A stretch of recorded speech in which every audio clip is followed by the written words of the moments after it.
Ladies and gentlemen, boys and girls, Mr. and Lady, welcome to Kinetic Aesthetic. This is the first Kinetic Aesthetic of the new year. Happy 2026 to everybody that is watching and listening.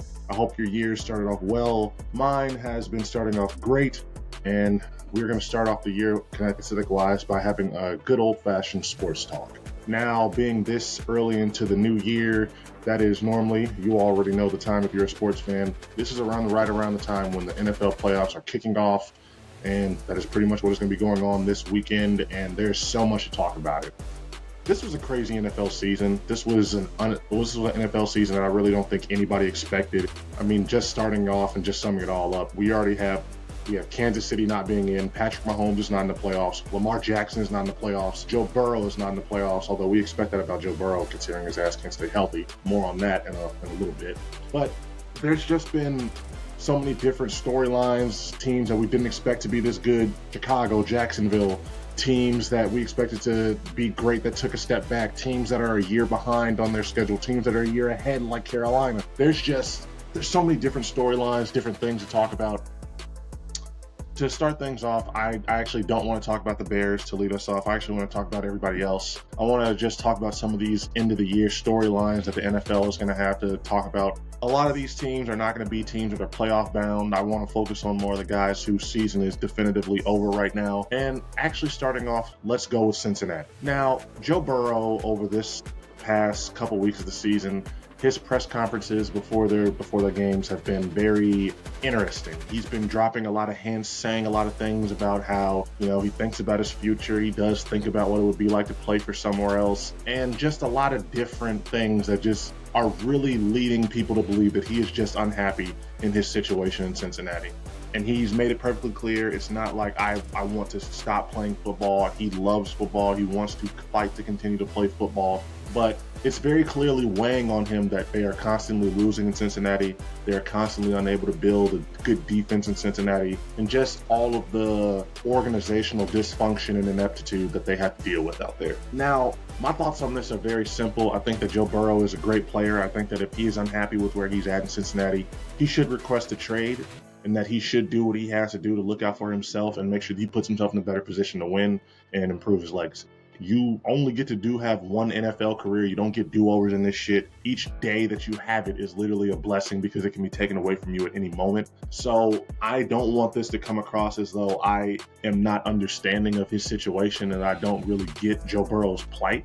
But we get to a point where we have to really look at this shit from a realistic perspective, and you have to really say to yourself, number one, Joe Burrow, you are the motherfucker that can't stay healthy year after year, who's constantly missing games since your rookie season. You are the biggest reason why the Cincinnati Bengals, built as they are right now, are constantly underachieving and missing the playoffs. You can blame the head coach, Zach Taylor, who is not good. I don't think he's a good head coach. I think the only reason that they've kept him at the end of the season is because they're too damn cheap to go and buy a new one.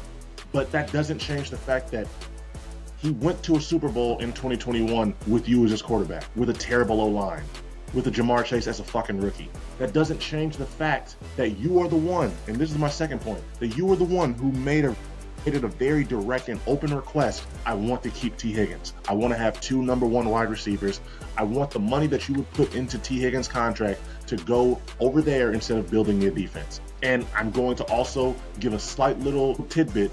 That does not excuse Cincinnati being unable to build a defense. That does not excuse them being so shit in all of these other facets. It doesn't excuse them just being a shit organization and the fact that they can't even clean the fucking snow off their bleachers before games. But Joe Burrow has some accountability. We have to be real, and we have to just look at it from a perspective of Joe Burrow is also a big part of why they are in the situation that they're in.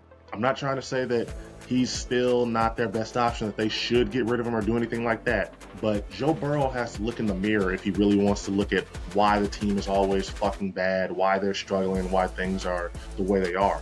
It's not all on Mike Brown. It's not all on Zach Taylor, although most of it is. Joe, you still have some accountability and you have some part of it.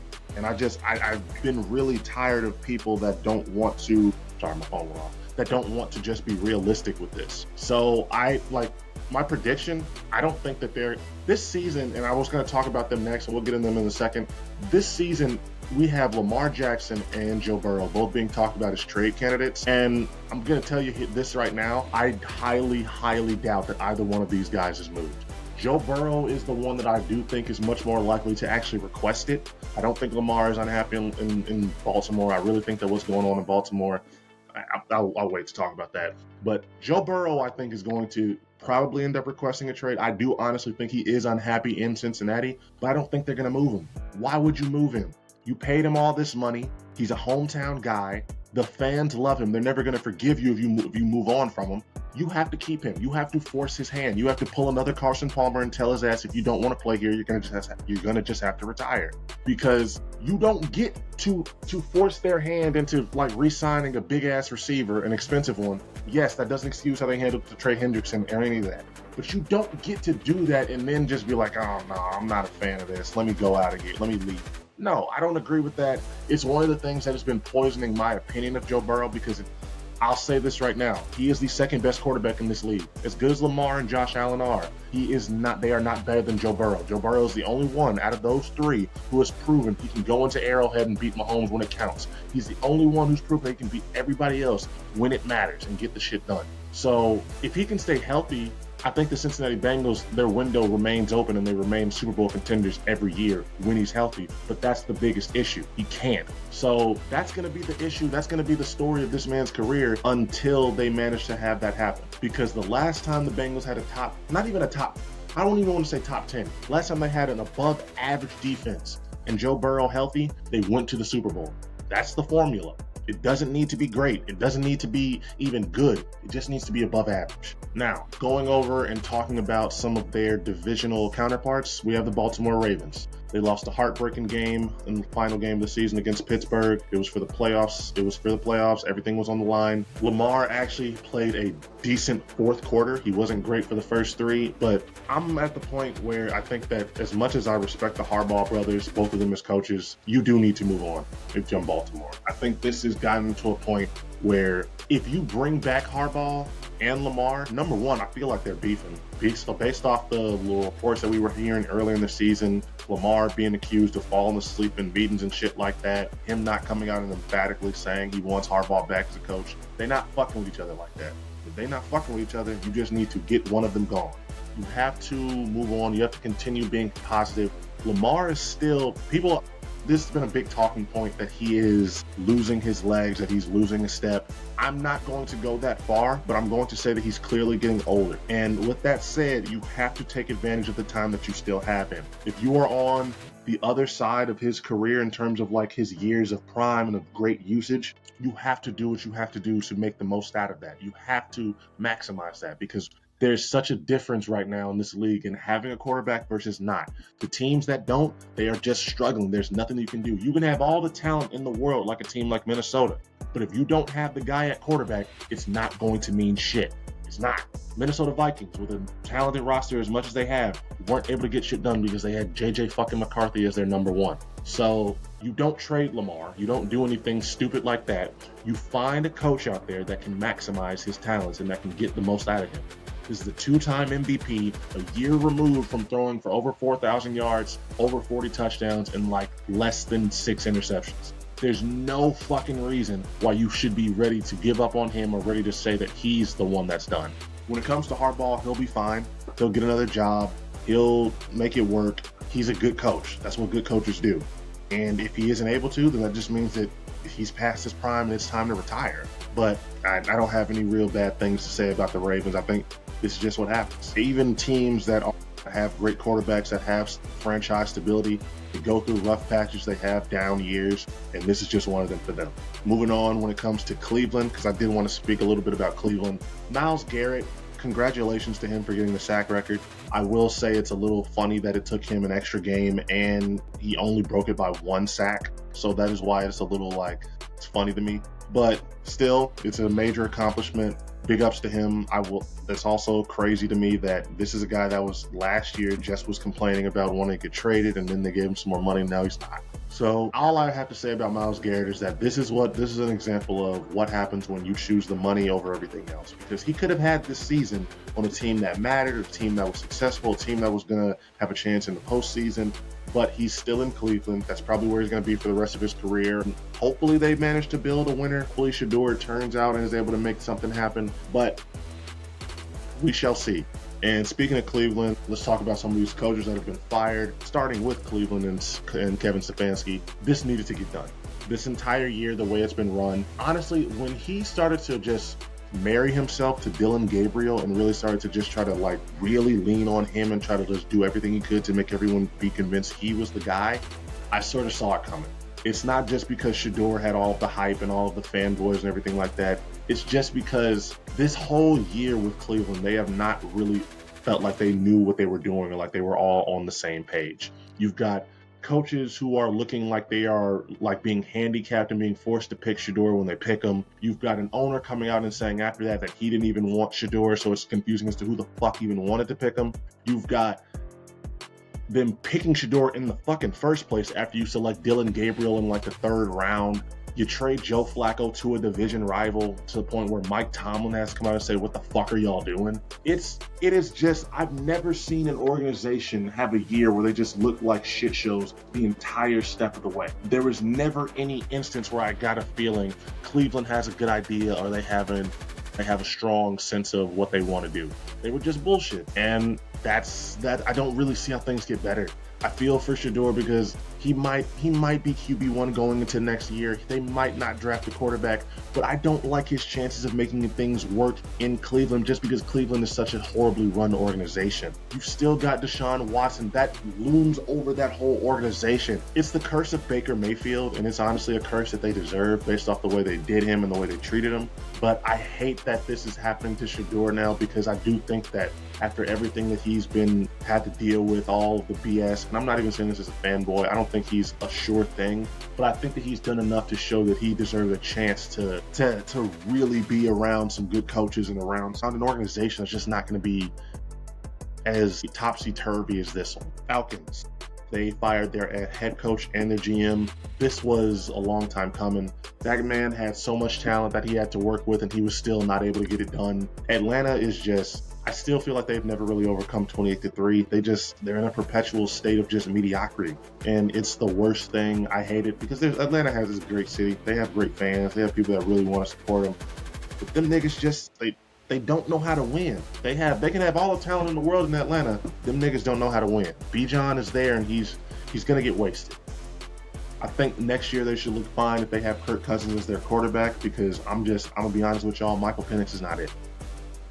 He got hurt this year and we really didn't get to see too much of him, but I'm not a believer in that man at all.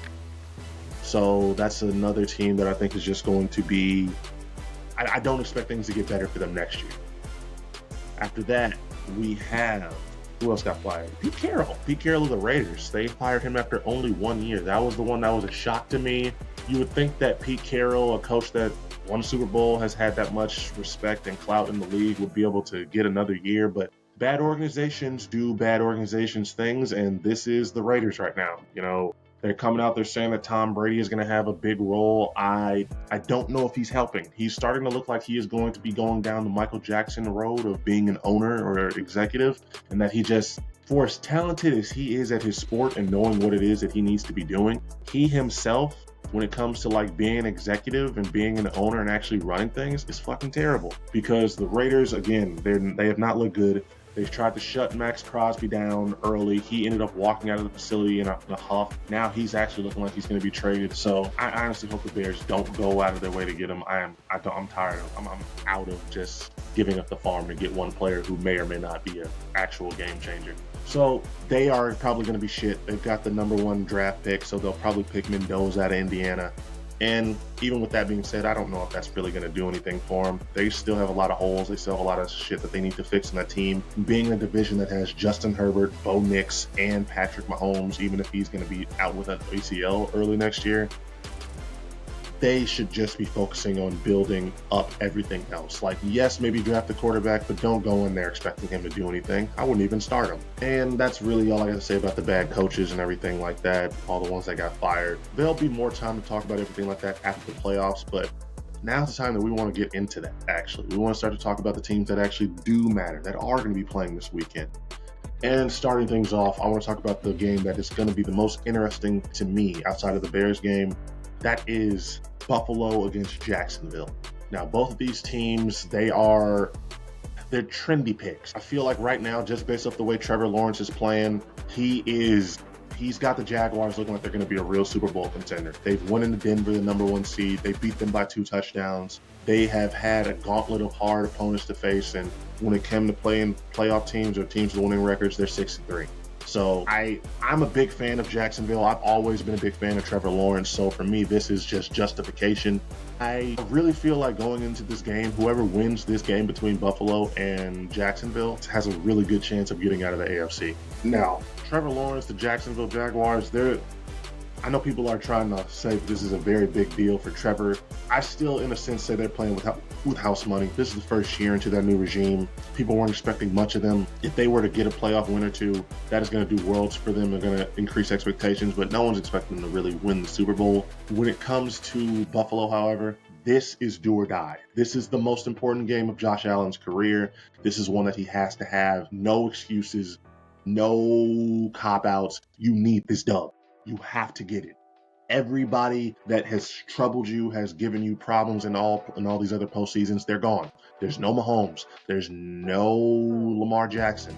You are the best quarterback in this field across the entire league. Like I as much as I respect Justin Herbert, as much as I respect Jalen Hurts, I'm not taking either of them over Josh Allen. So it's on him. He's got to get this done. If they don't get it, I'll be honest with you. If they lose this first round game, McDermott's got to go. He's got to get fired. There's nothing else that needs to be done. There's nothing else he needs. There's nothing else for him to coach at that point. You've done every possible scenario. You've had number 1 seeds. You've come in as wild cards. You've had playoff success that fizzled out. If they don't win this game, he has to go. They have to start over because this is your best shot.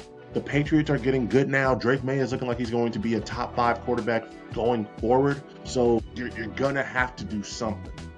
You have to take advantage of this window now, otherwise you're fucked. When it comes to a prediction on that game, though, with all that being said, I'm probably going to go with Buffalo 30, Jacksonville 27. I do think this is going to be a good game. I'm not expecting either team to blow another one out. But it's gonna be a very, very, very tense game for Bills fans. Now, coming up after that, when it comes to the AFC, we have the Chargers coming in as the 7th seed, going to play the New England Patriots as the 2 seed. Drake May, as we just previously talked about like a couple seconds ago, he's been having a great season. He is looking like he's going to be top 5 going forward. So there's a lot of reasons for people to buy into them, to really believe. However, I'm just going to be honest with y'all. I know that strength of schedule is something that people have been complaining about. Why is everybody trying to make it a thing? Why is everybody so focused on it? I just really don't see the Patriots. I stopped believing in them being able to really win some of these games against these playoff teams when they lost to Buffalo at home. And I don't see how when the push comes to shove, a team that young and inexperienced who have not played that many good teams, I just don't see how they're going to go out there and win enough games in a row against all that high quality competition to win the Super Bowl. It's just not this year. This is all the experience they're going to need. They're going to grow from this. They're going to get better, but I just don't see him doing it. I can see Drake May having a good game, but I can honestly say I just don't really even think the Patriots are going to get out of this one. I have so much respect for Jim Harbaugh as a coach, and then you combine that with the fact that he's got Justin Herbert, one of the top 3 most talented. I'm not saying the best, the most talented quarterbacks in the league. I got to go with them. They have a defense that has a lot of talent on it, that has a lot of skill. You've got a decent running game. The Chargers are just they're coming across to me as a type of team where they can really go on a run. They are a very dangerous 7 seed, and I think that a lot of people are they're underestimating them right now and letting them fly under the radar. But we're going to see if that comes back to bite a lot of people. I'm going to have to pick a score. I'm going to say Chargers 20-14. After that, we have Houston going up against the Texans. That's the Monday night game. I'm going to take a quick little tangent right now. There should not be a Monday night playoff game. I'm not a fan of either one of these teams, but the idea that a team is going to win a playoff game on Monday and then have to literally be on a short week going into another playoff game, like high intensity, everything is on the line. I don't find that fair. I think it's bullshit. And that's just one thing I think they need to get rid of. That shouldn't be happening. Now, when it comes back to this Houston versus Pittsburgh game, I've had a lot of people come out and just act like they have no real faith. I've heard a lot of shit about how Houston and Pittsburgh, neither one of these teams are really going to have a shot just based off their weak points. Houston, that being their offense. Pittsburgh, I guess you could say that just being around the whole damn team. Pittsburgh in the AFC North, that was definitely the NFC South of the AFC, like in terms of just a whole bunch of mediocre teams having to fight and only one of them getting to really come out. But Pittsburgh has a lot of veteran presences. They have a lot of talent. They have a Mike Tomlin, who is still one of the best coaches in the league. Again, I don't know how many seasons straight of this man just not having a losing record. I don't know why we are still trying to debate whether he deserves to be their coach or if Pittsburgh will be dumb to move on. I have a strange feeling this could be the upset of the weekend. Not because I don't think Houston is a good team, but just because something tells me that Aaron Rodgers has one more in him. He's got one more good game where he can come out, really just get the ball out quick, and he can make some plays and throws when he needs to. I have a lot of faith in CJ Stroud as well. I don't think that he's going to come out and perform bad, but I just trust this Pittsburgh team a little bit more than I do this Houston one. And I feel like they have a lot of momentum on their side. I think they're going to go and get at least one. So if I had to pick on that one, it's going to be a low-scoring game, of course, but I would say Pittsburgh 16, Houston 14. Now let's move on to the NFC. And Denver has the 1 seed. When it comes to Denver, I think they probably still have the best chance of making it out of the AFC overall. That defense is so good. They do have the home field advantage. And Bo Nix is streaky. I know he can have games and he can have times where he looks rough, where he doesn't look as good as he is. And I definitely don't think he's better than Caleb, Jaden, or Drake May. But he's pretty damn good. This is just a pretty damn good QB class that was that year. So I really do feel like he has enough talent in him and enough skill at this point to where don't think that Drake May is going to be like a reason they lose or anything. He definitely could be a big part of their run.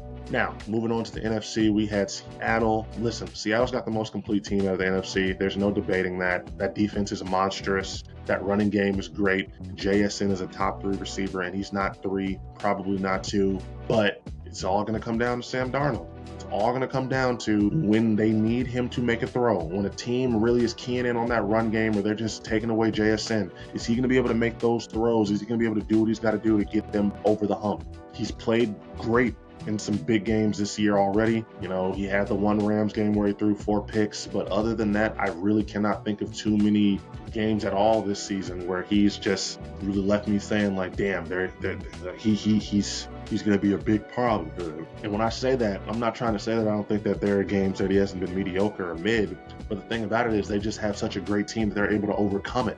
This is the same guy who threw 4 picks and they only lost the game by 3 points. So you combine that with them having home field advantage, having to go up into Seattle. That fucking stadium is loud, man. Just take it for... I never appreciated how crazy and how electric that whole atmosphere is until I actually lived in Seattle. You don't want to come here. You don't want to have to come here because these fans are gonna be loud. It's gonna be hard to like operate everything that you need to operate. So as a Bears fan, I am hoping that they get knocked out in the division. I want to be real with you, but that's if we even get there ourselves. But if I have to say, I give them a good 60% chance to make it out of the NFC. Now, for the games that are going to be played wild card weekend, I'm not going to start with the Bears. I'm going to talk about us last. We're going to start with the 7th seed, not the 7th seed, I guess. We're going to start with the 6th seed, San Francisco 49ers, having to go up against the 4 seed Carolina Panthers. Actually, hold on, y'all. I'm sorry, I have that mixed up. It's the 6 seed going up against the 3 seed, so that's going to be San Francisco going up against Philly, and then we've got Los Angeles Rams going up against the Carolina Panthers. Sorry about that, I have my seeding mixed up. 6 against 3, San Francisco against Philly. I'm going to be honest with y'all, the Bears homer in me, so you already know I'm going to pick the Bears to go to the Super Bowl, but if I'm picking somebody outside of the Bears and I just take them away and I look at it from just a different perspective, the winner of the NFC is going to come out of this game.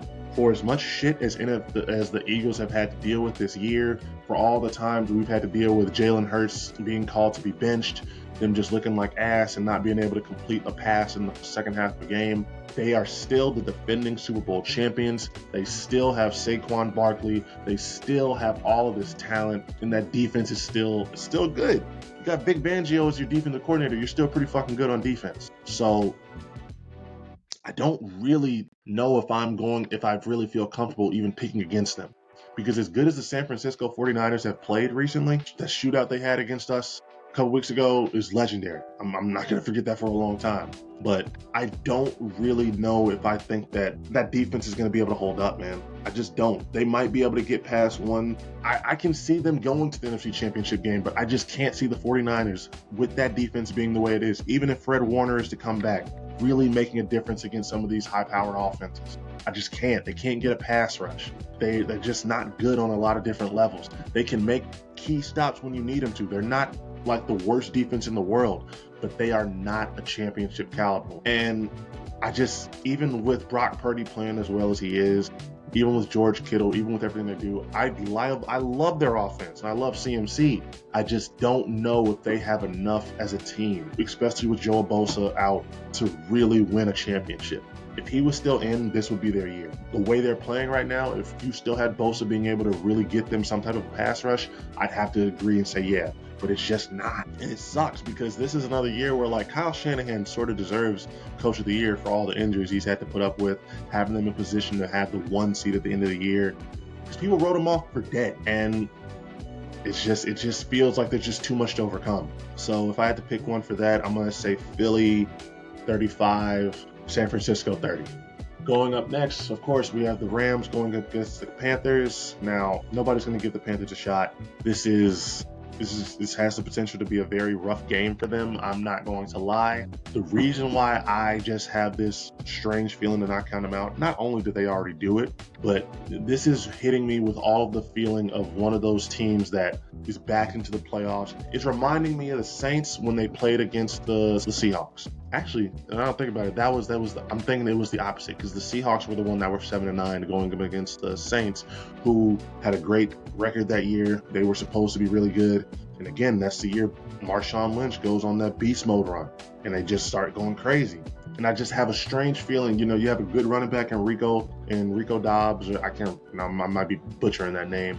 You've got Bryce Young, who's just playing with his back against the wall. Nobody really has any expectations for him in particular. Don't be shocked if the Panthers win this game. And Matthew Stafford has just been very, very shaky over these past couple of weeks. He's been throwing a lot more interceptions. You got Puka Nacua out here being an idiot, doing a whole bunch of streaming shit, hanging with fucking Aiden Ross and all this shit. Don't be surprised if the Rams shit the bed. Do not be. I'll be honest with you, and we're not at the Bears yet, but if the Bears were to get the Panthers in their divisional round game, we're shitting on them. I'm going to promise you right now, we're going to shit on them all over the fucking field. But I can see them pulling a game out of their ass. And the Rams, they just seem like they're primed for it. They've been struggling. They were looking like the most dominant, complete team for so many weeks out of the season, and all of a sudden, they just started struggling. So don't be shocked if they lose that game, but being realistic, giving it a good little estimation, Rams 28, Panthers 7. Now, the moment we've all been waiting for, or at least the moment I've been waiting for, the part where I get to talk about my Chicago Bears and our playoff matchup against the Green Bay Packers. Saturday night, 8 p.m. This is the most stressed out, scared, fearful I think I've ever been going into a game. Listen, I remember the NFC Championship games in 2011. I remember the Super Bowl in 06. This one feels different. This one feels like the feeling I have is that, say the Bears win this game.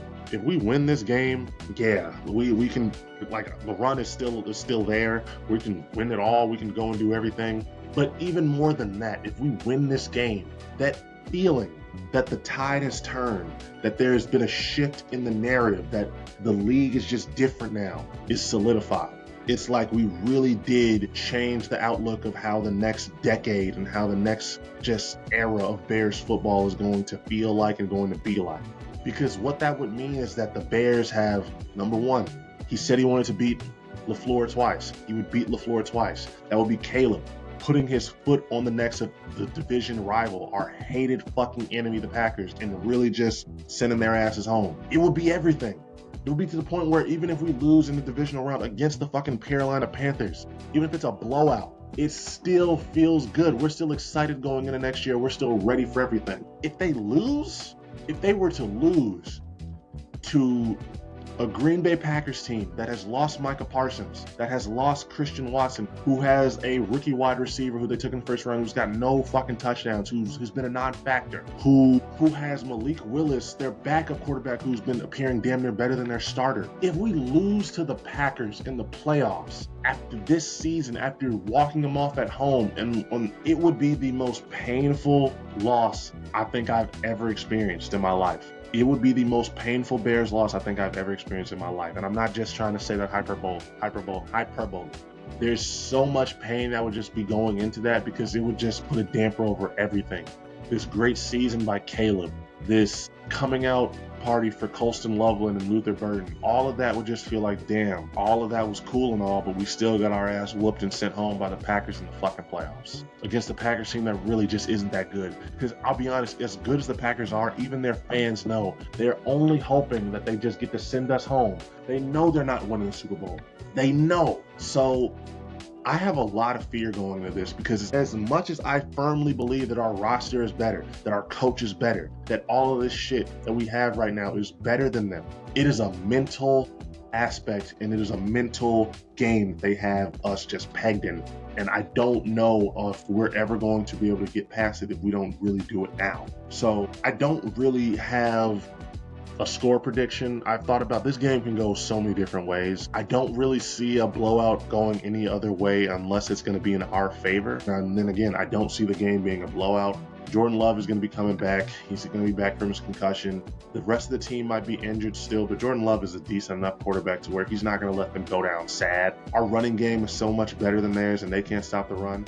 But we can't stop it either. So it's going to be each team is probably going to score at least 20 points. At least 20. I have my biggest real thing going into this game. I just hope Caleb is going to look straight. He's going to look good. This has a lot of potential, first playoff game, a lot of pressure, a lot of shit like that. I'm hoping he doesn't come out pressing, trying to do too much. I'm hoping Ben schemes up easy throws from the start off to get himself in a rhythm. This is the time where it's really necessary. We can't have one of those slow starts. We cannot afford to be going to the fourth quarter having to just say, well, damn, we need Iceman to save us. We cannot do that. We're past that point, and we've played with fire too many times. We've already played with fire playing against the Packers like that twice already this season. I need to see the offense really doing some shit in order for us to feel confident.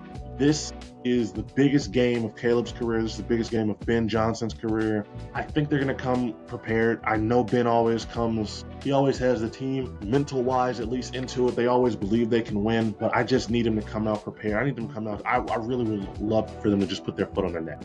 Because if we go out and win this game, if we win a close one and all we're able to do is just barely beat them, I'm going to have no confidence going into the divisional round. I'm looking at the teams that we have the potential to face. If the San Francisco 49ers move on, we're gonna have to face whoever wins between the Rams and the Panthers. If the Rams move on, I genuinely don't like that matchup for us, even if it's at home. The only thing that would be really going in our favor would be it being in the outdoors and it being cold weather. And again, I'm not doubting Matthew Stafford in that. I think he's got a strong enough arm to where he can make throws.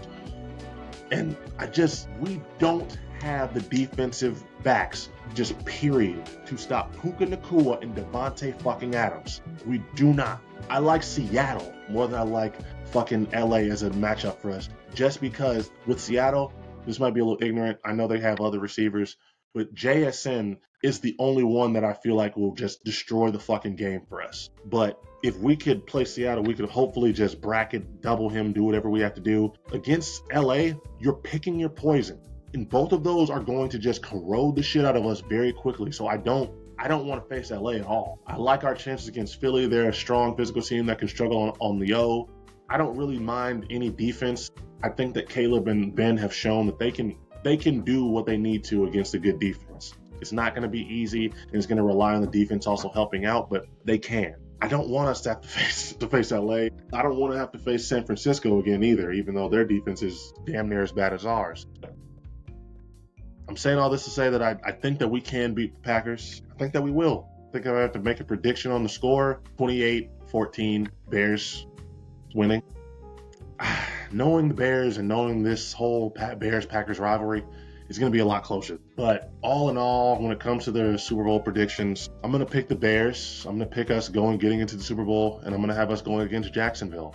That's the team that's my dream Super Bowl. My two favorite quarterbacks in the league playing against each other. Two teams that really, I think, have good fan bases that deserve to have a championship come their way. My least favorite outcome, the one that I would hate, would be Patriots-Eagles. That'd just be fucking terrible. But the one I think the league would love, Bills going up against the Eagles. I think the league would love the Eagles to get back. And I really do think that people, as much as they've been trying to sleep on Philly and how they just are backing into the playoffs and the offense hasn't looked good, don't sleep on Jalen Hurts. Don't sleep on Jalen Hurts. Don't sleep on AJ. Don't sleep on that offense. That's a lot of fucking talent that is going to be very difficult to stop. So it's going to be a very interesting playoffs. It's going to be very crazy to see what happens. I'm nervous, y'all. I don't know about y'all, but I'm nervous. I know all my other Bears fans out there.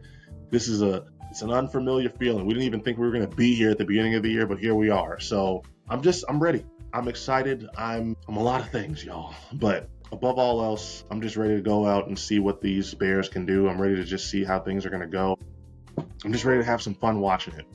But that's all I really had to talk about for this one. This has been Connecticut Aesthetic. I hope you all liked it and enjoyed this episode of Sports Talk. When it comes to something else I wanted to talk about and announce, Monday drops. Mondays are what I usually refer to as my weekly wrap-ups, where I come at y'all with some news stories, talk about things that have been happening. Those weren't really getting a lot of love. They weren't really getting watched a lot. So going forward, what I'm going to do, there will be no more Monday drops. I really haven't heard anybody that was like making a big point of it or even enjoying them. So there'll be no more Monday drops. There'll be no more weekly wrap-ups. I'll probably just start incorporating a lot of what I like to talk about on Mondays into the videos I drop on Thursdays. Be a lot more time. It'll be easier for me to build up and get those videos edited nicely and everything. So going forward, it's going to be Tuesdays and Thursdays for sure, always, my sports talks and just having those little central videos, ideas. Wednesdays are still going to be for media reviews, but I like going with the idea of if there's not really too much to review or anything like that, I'm not going to force it.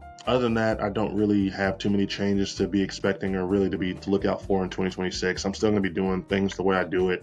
3 releases a week schedule. Of course, there's going to be some weeks where they're going to be more than that, especially coming up. But just going forward for everybody, that's what to expect. Tuesdays, Thursdays, Wednesdays, when there's something good to look at to give y'all a good little insight to listen or watch out for. But other than that, that's all I really had for you today. This has been Connecticut Aesthetic. This has been over 40 minutes of me yapping about the NFL season and what's in store for the playoffs. And I hope you had a good time listening to it. Not only that, there's still other sports to talk about that I didn't get to, like the college football playoffs that kicks off with its semifinals this weekend. Lots of crazy shit that happened in there. Just one thing to touch on is say that I've been a big fan of. I love what's going on with Miami. All the fucking Michael Irvin, him acting the fool on the sideline, pulling his belt off and shit, things aside. I do love the fact that we are having a 10-seeded team come in and upset Ohio State, upset all these other schools. I hope they go all the fucking way. That is what I want to see. I love parity. I love the underdogs. I love being able to see. This is why all those other years where you're just going 1 against 2 were bullshit. Because on any given Saturday, any given Sunday, anything can happen. So big shout outs to Miami. Big shout out to all the underdogs that are out there winning right now. And yeah, that's all I really got for y'all today. There's no basketball news or anything that I really feel like talking about. Thunder is still the Thunder. And yeah, so this has been Connecticut Aesthetics. This has been your boy Jerm. I want to say thank you all for tuning in, for listening. Make sure you like, follow, subscribe on whatever platform that you are listening to me in on, and just continue to be good people. Continue to drink a lot of water. Continue to tell your friends and family that you love them. And just continue to be you. This has been your boy Jerm. This has been Connecticut Aesthetic. This has been another instance of Sports Talk, and I want y'all to have a good rest of your day. I'm out.